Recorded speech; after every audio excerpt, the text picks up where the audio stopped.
പ്രിയപ്പെട്ട പ്രേക്ഷകരെ, നമ്മുടെ മത്സ്യത്തൊഴിലാളികളുടെ വലകളൊക്കെ കടലിൽ കീറുന്നത് പതിവ് സംഭവമാവുകയാണ്. ഇന്ന് കീറിയത് 10 വള്ളങ്ങളുടെ വലകളാണ്. കൊച്ചി തീരത്ത് മുങ്ങിയ MSC എൽസ 3 കപ്പലിന്റെ അവശിഷ്ടങ്ങൾ മൂലമാണ് വലകൾ കീറുന്നതെന്നാണ് മത്സ്യത്തൊഴിലാളികൾ പറയുന്നത്.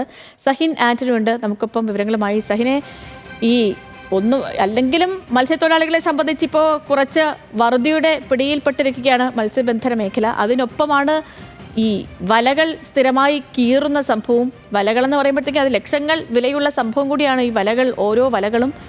എന്താണ് ഇപ്പോൾ മത്സ്യത്തൊഴിലാളികൾ ഈ വിഷയത്തിൽ പറയുന്നത്?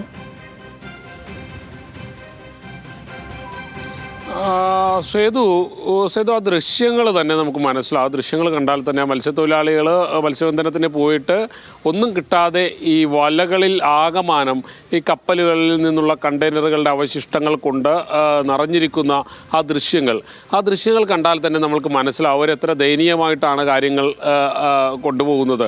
അവരുടെ വലകളെല്ലാം തന്നെ കീറിക്കൊണ്ടിരിക്കുകയാണ്. ഒരു വള്ളത്തിൽ കുറഞ്ഞത് 16 മുതൽ 30 ലക്ഷം രൂപ വരെ വില വരുന്ന വലകളാണുള്ളത്. ആ വലകൾ ഇന്ന് മാത്രം 10 വള്ളങ്ങളുടെ വലകളാണ് കീറിയിട്ടുള്ളത്. അങ്ങനെ 100-ലധികം വള്ളങ്ങളുടെയും ബോട്ടുകളുടെയും എല്ലാം വലകൾ കീറിക്കഴിഞ്ഞിരിക്കുന്നു.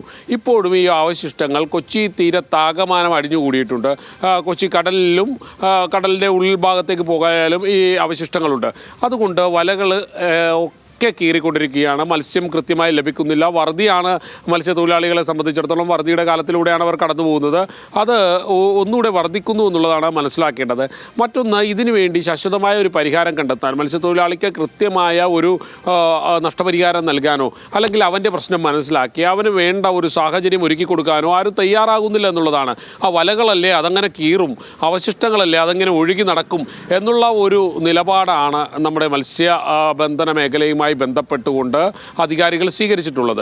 മത്സ്യത്തൊഴിലാളികളുടെ പ്രശ്നങ്ങൾ പഠിക്കുവാനോ അല്ലെങ്കിൽ ഈ പറയുന്ന MSC എൽസ എന്ന് പറയുന്ന കമ്പനിക്കെതിരെ നടപടികൾ സ്വീകരിക്കുവാനോ നഷ്ടപരിഹാരം മത്സ്യത്തൊഴിലാളികൾക്ക് വാങ്ങിക്കൊടുക്കുന്നതിന് വേണ്ട നടപടികൾ സ്വീകരിക്കാനോ ആരും തന്നെ തയ്യാറാകുന്നില്ല. കഴിഞ്ഞ ദിവസമെല്ലാം ഫോർട്ട് കൊച്ചി കോസ്റ്റൽ പോലീസിൽ ഇത് സംബന്ധിച്ചുള്ള പരാതികൾ നിരവധി. ചാൾസ് ജോർജ് അടക്കമുള്ള ആളുകൾ മത്സ്യത്തൊഴിലാളി മേഖലയിലെ സ്വതന്ത്രമായി നിൽക്കുന്ന മത്സ്യത്തൊഴിലാളി യൂണിയൻ്റെ ഒരു നേതാവ് കൂടിയാണ് ചാൾസ് ജോർജ്. അദ്ദേഹത്തിൻ്റെ നേതൃത്വത്തിൽ നിരവധി പരാതികൾ കൊടുത്തിരുന്നു. പക്ഷേ കേസെടുക്കാൻ പോലും പോലീസ് തയ്യാറാകുന്നില്ല. പകരം MSC എൽസയുമായി ബന്ധപ്പെട്ട പ്രശ്നങ്ങൾ പരിഹരിക്കുന്ന അല്ലെങ്കിൽ ആ പ്രശ്നങ്ങൾ പരിശോധിച്ചു കൊണ്ടിരിക്കുന്ന കമ്മിറ്റിക്ക് അത് വിടാനുള്ള ഒരു തീരുമാനത്തിലേക്കാണ് പോലീസ് പോകുന്നത്. അങ്ങനെ പോയി കഴിഞ്ഞാൽ സ്വാഭാവികമായും ഒരു നടപടിയിലും എത്താതെ ഈ മത്സ്യത്തൊഴിലാളിക്ക് വലിയ നഷ്ടം അവൻ്റെ ജീവിതത്തിൽ ഉണ്ടാകുമെന്നല്ലാതെ വേറെ നേട്ടങ്ങളൊന്നും ഉണ്ടാകില്ല. ഇത് ഇങ്ങനെ തുടർന്നുകൊണ്ടിരിക്കുകയാണ്. കഴിഞ്ഞ ഏതാനും ദിവസങ്ങളായി നമ്മൾ തന്നെ പോയിരുന്ന് റിപ്പോർട്ട് ചെയ്തതാണ്. അത് തുടരെ റിപ്പോർട്ട് ചെയ്യേണ്ടി വരുന്നതിൽ തന്നെ നമുക്ക് വലിയ സങ്കടമുണ്ട്. കാരണം അധികാരികൾ ആരുടെയും ശ്രദ്ധയിലേക്ക് ഇത് പെടുന്നില്ല. അധികാരികൾ ആരും വേണ്ട നടപടികൾ സ്വീകരിക്കുന്നില്ല. അതിനിടയിലാണ് വീണ്ടും വള്ളങ്ങളിലെ വലകൾ ഇങ്ങനെ കീറിക്കൊണ്ടിരിക്കുന്നത്. അതും ഞാൻ സൂചിപ്പിച്ചതുപോലെ തന്നെ 16 മുതൽ 30 ലക്ഷം വരെ വില വരുന്ന വലകളാണ് കീറുന്നത്. ഒരു വല കീറിക്കഴിഞ്ഞാൽ കുറഞ്ഞത് 7-8 ദിവസം വേണ്ടി വരും അത് വീണ്ടും ഒന്ന് തുന്നിയെടുക്കുന്നതിന് വേണ്ടി. അത്രയും ദിവസം മത്സ്യത്തൊഴിലാളി പട്ടിണിയാകുമെന്നുള്ളൊരു കാര്യത്തിൽ ഒരു സംശയവും വേണ്ട. സേതു, തീർച്ചയായും സഹീന, അത് തന്നെയാണ് ഈ പറഞ്ഞതുപോലെ ലക്ഷങ്ങൾ വിലയുള്ള വലകളാണ് ഇങ്ങനെ ഈ കപ്പലിൻ്റെ അവശിഷ്ടത്തിലൊക്കെ കുടുങ്ങി കീറിപ്പോകുന്നത്. ഇപ്പോൾ ഇതിനിടയിൽ തന്നെ നമ്മൾ ഇതിനു മുൻപ് സഹീന ആന്റണി തന്നെ എത്ര കാര്യങ്ങൾ പ്രേക്ഷകരിലേക്ക് എത്തിച്ചായിരുന്നു ഇങ്ങനെ വല കീറുന്നതുമായി ബന്ധപ്പെട്ടപ്പോൾ. മത്സ്യത്തൊഴിലാളികളെ സംബന്ധിച്ച് ഇത് വലിയ കഷ്ടമാണ് ഈ സംഭവമൊക്കെ.